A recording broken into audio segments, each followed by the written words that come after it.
चला मित्रांनो, आपण पाहत आहोत की अणु म्हणजे काय. बघा, जेवढेही काही पदार्थ आहेत त्यातला जो पदार्थाचा बारीकात बारीक जर आपण कण केला आणि बारीक करत गेलो तर सर्वात शेवटी असा एक कण मिळतो जो आपण डोळ्यानं पाहू शकत नाही किंवा त्यांना हातानं पकडू शकत नाही. त्याचं आपण पुन्हा काहीच बारीक याच्यात रूपांतर करू शकत नाही. तर तो सर्वात बारीक जो कण आहे त्याला अणू म्हणजेच इंग्लिशमध्ये ॲटम असे म्हणतात.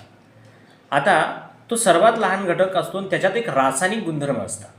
त्याच्यामध्ये इलेक्ट्रॉन, प्रोटॉन आणि न्यूट्रॉन हे 3 घटक असतात. त्याच्यापासून हा अणू बनलेला असतो. अणू हा विद्युतदृष्ट्या तटस्थ असतो.